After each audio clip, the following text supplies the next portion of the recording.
Good afternoon and welcome to St Martin in the Fields, and welcome to this week's Great Sacred Music between Christmas and New Year.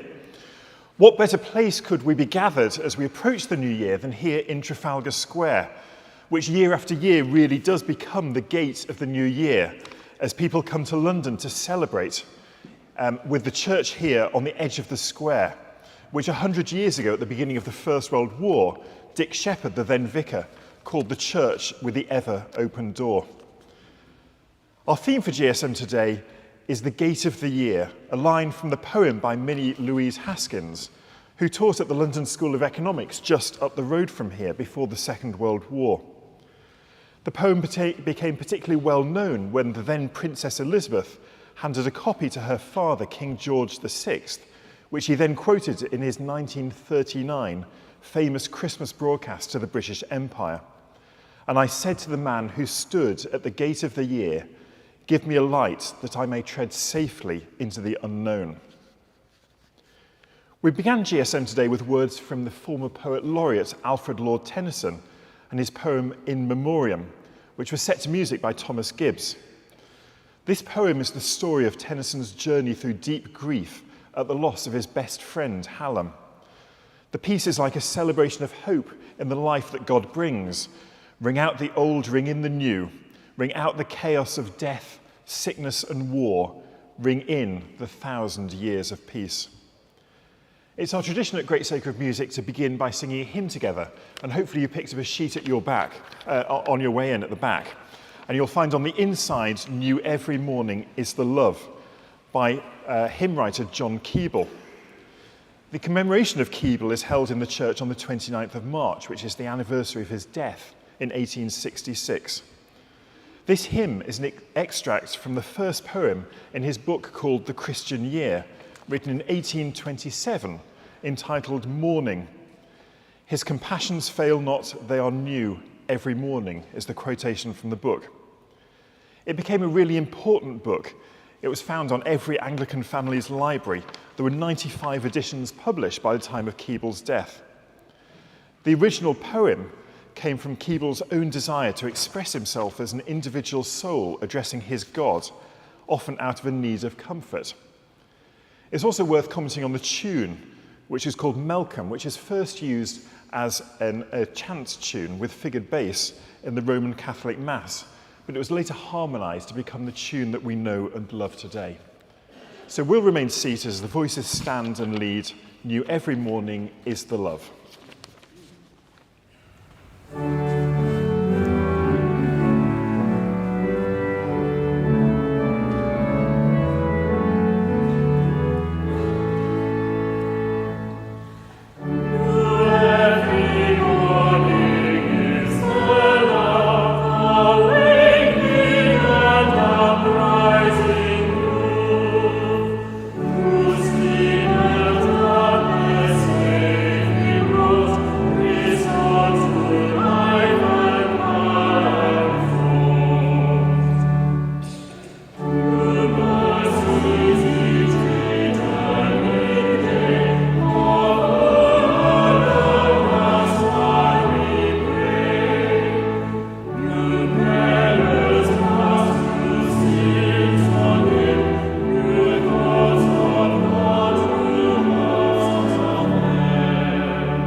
Our next piece is a carol written by the British composer William Walton in 1961. It's set in triple time and sounds like a dance. Walton injects a sense of mischievous play by adding clever syncopation on top of the triple time. It captures a real sense of celebration at this Christmas season. Then after that, a piece by Max Reger, a German composer born in 1873.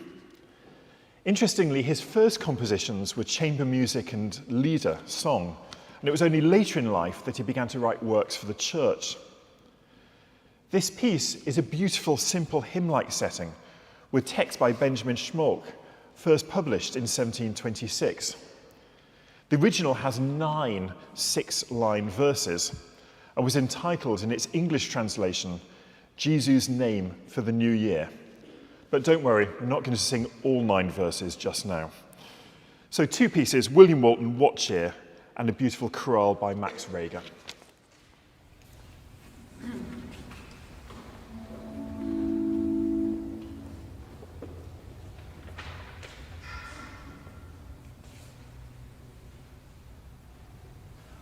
What cheer, good cheer, be merry and glad this good New Year.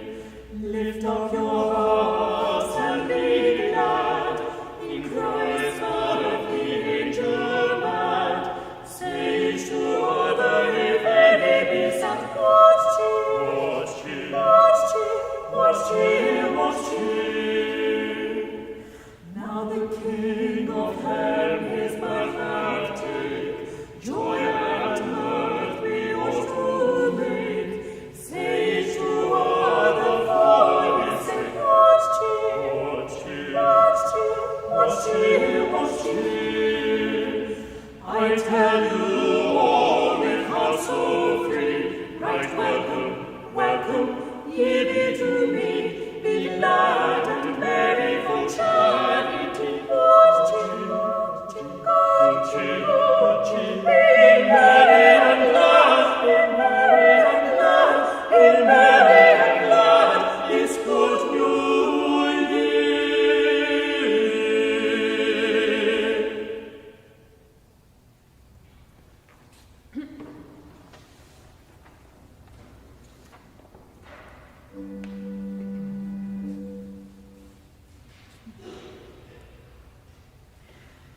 Jesus, soll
The next carol is also known as Levy Dew and is based upon the British folk song of Welsh origin. These words from the chorus may be a corruption of Old English levity or lady, or French lever à Dieu, raised to God. And this means there's two different interpretations of the text. The carol could be saying farewell to the year past and raising our hearts to God, toasting the new year, the God who turns water into wine of celebration. Or, in this carol, the water may be related to the New Year's Day custom involving sprinkling people with water drawn from a well.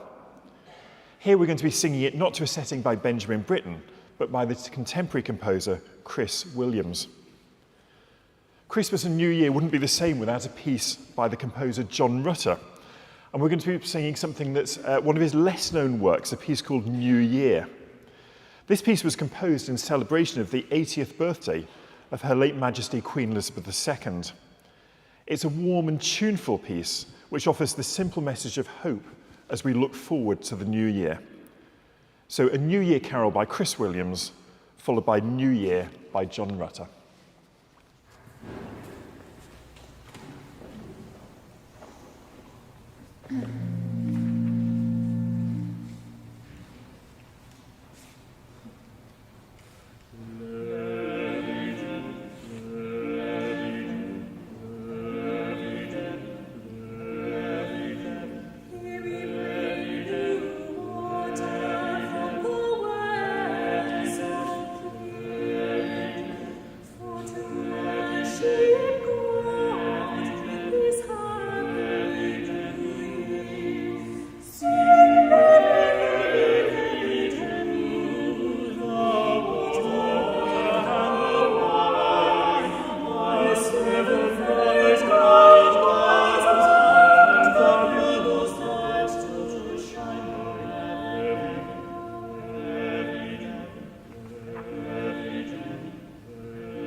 New Year's Eve and looking forward to New Year's Day is the time when we not only look back at the past and take stock of what has happened in the past year to bring us to this point, but also what lies before us.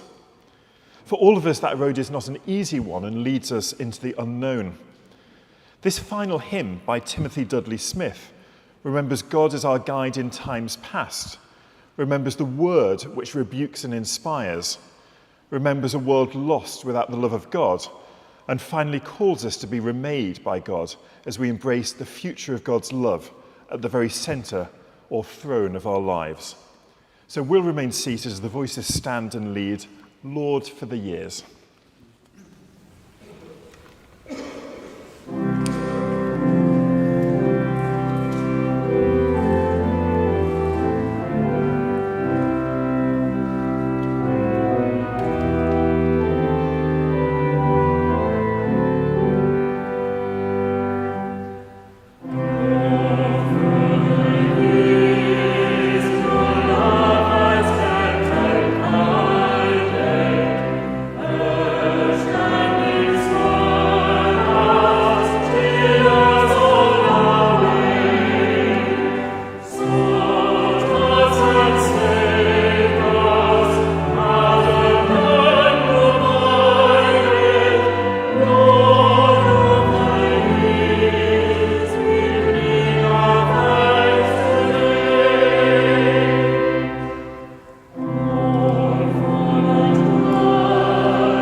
Thank you very much for joining us for this week's Great Sacred Music. On your way out, there'll be an opportunity to donate to a retiring collection. And you'll also find on the back of your sheet other ways apart from cash of donating, through a website link, through QR codes, through text message giving. We've thought of every possible option. Great Sacred Music continues every Thursday at 1 o'clock. You'll find details of future Great Sacred Musics also on your sheet. And our sister programme of choral classics on Sunday afternoons at 3:15 begins again a week on Sunday, so on the 8th of January. If you can't be in London here at Great Sacred Music every week, it's also streamed on our Facebook page and stmartins.digital page 24 hours later. So this goes out tomorrow at 1 o'clock. So please do catch up with future Great Sacred Musics. Auld Lang Syne is the title and key phrase of a 1788 Scottish poem by Robbie Burns, typically sung on New Year's Eve around the world. The phrase Auld Lang Syne literally translates as old long since, or meaning days gone by. When Burns wrote the manuscript of Auld Lang Syne in 1788, he was quick to describe the Scottish tradition of passing music down through the generations by ear. He said, "The following song, an old song of the olden times, has never been in print, nor even in manuscript, until I took it down from an old man." Burns actually embellished the old song with a few verses of his own, mostly adding lines about drinking, like, "We'll take a cup of kindness yet." The ballad quickly became a standard for the Scottish New Year celebration of Hogmanay. Thanks for joining us.